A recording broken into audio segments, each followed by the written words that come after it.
Jadi sudah lama sekali nggak riding malam, jadi kayaknya kita mau riding malam. Dan di sini ada beberapa pertanyaan dari kalian semua yang mungkin akan bertanya tentang masalah di motor ini. Yang pastinya kita akan bahas di sini tentang masalah tenaga, tentang masalah jok dari motor ini, dan juga posisi ridingnya seperti apa. Dan sekarang juga akan bawa kalian jalan-jalan di Batam ini. Jadi di sini bisa saya riding di daerah-daerah Batam. Ini daerah Nagoya, mungkin bagi kalian yang berada di Batam pasti tahu tempat ini. Nah, jadi kita mau keliling-keliling aja sambil melihat performa dari motor ini seperti apa. Jadi motor ini tuh pastinya lebih menarik bagi saya ya, karena saya selalu menggunakan motor ini untuk riding dan juga dipakai untuk beberapa hal. Jadi seperti kerja dan belanja juga pakai motor ini karena motor ini cukup fleksibel. Cuman setelah terlalu lama modif motor ini, mungkin ada rasa takut juga kalau misalnya diparkir di sembarang tempat, takut ya kecolongan lah, takut dicuri dan lain-lain. Nah, tapi di video kali ini kita mau bahas juga masalah tenaganya. Jadi kan bisa dilihat di video ini ya. Jadi di sini kan bisa lihat, jadi setiap kali aku riding itu kan perhatikan bagian speedometernya, ada bagian warna hijau itu adalah eco mode atau mode eco, atau bisa dibilang juga mode hematnya. Jadi gimana caranya supaya kita bisa mendapatkan lampu warna hijau ini atau eco indikator ini? Ini bisa kita dapatkan ketika kita riding atau kita gas dengan pembukaan katup yang kecil.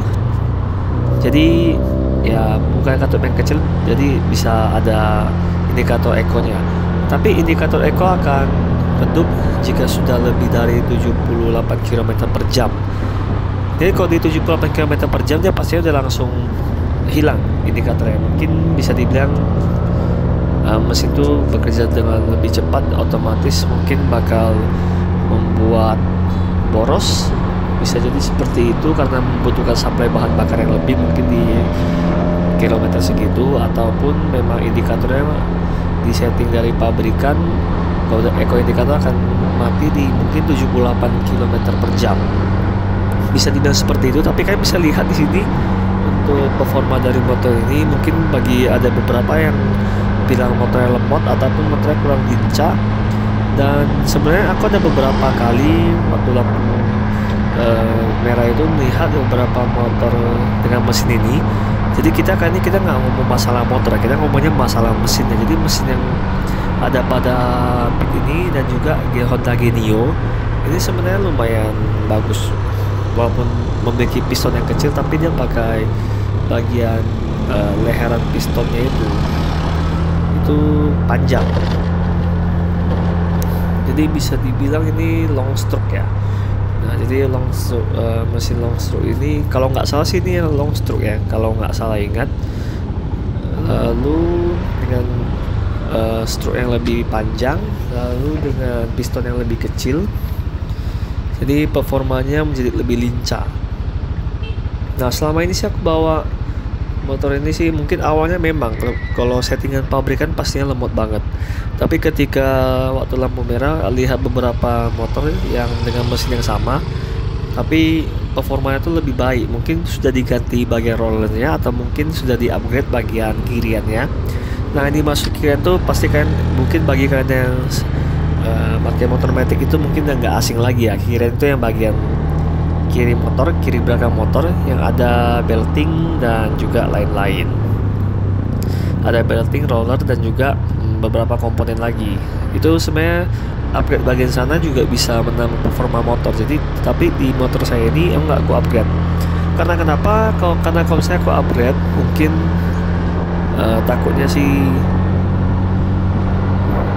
nggak ke kontrol ya. Soalnya udah sering, misalnya bawa motor kayak gini aja sekarang udah merasa lumayan cepat. Dan juga aku sudah upgrade bagian pengereman depannya yang nambah pakem, nambah bagus juga untuk performa brake-nya atau performa remnya. Jadi pengereman di motor ini udah bagus. Dan juga ketika ada apa-apa juga atau ada mobil yang tiba-tiba berhenti, kita juga bisa kendalikan dengan baik di motor ini. Karena di sini kan saya pakai disc brake yang floating disc ya. Jadi disc brake ini biasanya dipakai di motor-motor GP sih. tapi saya pakai di motor ini karena motor ini juga awalnya pakai yang standar itu sering terjadi brake yang mungkin menurut aku sih kurang pakem karena displaynya terlalu kecil dan tenaga torsi dari motor ini sudah lumayan besar. Jadi aku melakukan upgrade. Jadi upgrade ini bukan karena untuk tampilan, bukan untuk kejar tampilan, tapi untuk kejar safety. Nah, jadi kalau misalnya untuk kalian yang mau coba upgrade sesuatu, mungkin kan harus perhitungkan dulu apa-apa aja yang harus di upgrade. Jadi nggak asal upgrade. Nah, di sini aku upgrade karena aku merasakan sebelum upgrade itu merasa pengeremannya kurang, jadi kita upgrade yang lebih besar. Saya itu juga bisa mendongkrak penampilannya juga. Nah, jadi untuk motor ini sebenarnya menurut aku sih lumayan irit ya. Kurang lebih kalau saya pakai di setiap hari, mungkin untuk kerja ya kurang lebih 5 hari isi sekali lah. 5 hari isi sekali mungkin standar. Tapi dengan performa yang seperti ini yang saya dapatkan itu menurut saya sih lumayan bagus ya, lumayan worth it. Dan juga untuk kecepatannya sih, kalau kecepatan biasanya saya bawa paling cuma bisa sampai 90, 95, dan sebenarnya itu bisa di-upgrade lebih, bisa dilebihkan lagi. Walaupun pernah saya bawa paling cepat itu 115, tapi kemarin setelah dibawa di tanjakan yang betul-betul curam dan boncengan itu mungkin kampas remnya agak sedikit habis ya, bukan kampas rem tapi kampas mesinnya. Jadi mungkin kalau misalnya mau upgrade kirian, mungkin bisa motornya performanya bakal lebih gila lagi. Tapi di sisi lain karena udah upgrade terlalu banyak di motor ini, jadi takut juga tiba-tiba dimalingin. Jadi bagusnya sebenarnya mau memasang beberapa alat untuk safety. Jadi karena performa mesinnya udah oke, mungkin lebih mau main safety sekarang, mau main safety pada motor ini.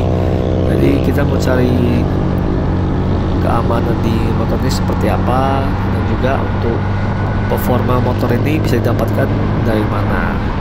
Jadi seperti itu kurang lebih. Lalu untuk masalah lainnya, masalah jok kan kemarin ditanya juga masalah jok ya. Joknya ini kira-kira empuk atau enggak ya? Nah, selama aku bawa motor ini sebenarnya menurut aku sih empuk ya. Tapi kalau bisa digunakan untuk jarak jauh, ya pastinya pakai motor apapun harusnya sama aja. Pastinya pegel, tulang ekor itu pasti sakit sekali. Nah, jadi kalau misalnya untuk jarak-jarak dekat, palingnya 10-20 kilo masih oke lah, gak ada masalah. Tapi kalau lebih dari itu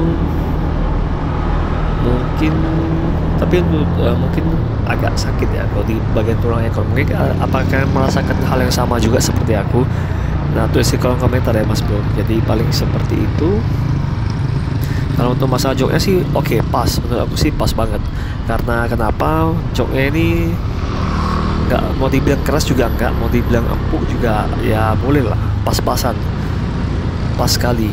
Nah, kalau misalnya mau upgrade juga bisa di banyak yang jual juga yang model-model MB-Tech itu mungkin bagus juga untuk performa upgrade, bukan performa tapi lebih ke kenyamanan. Ya paling seperti itu dulu video kali ini, sampai jumpa di video berikutnya Mas Bro. Oke, jadi see you ya, bye.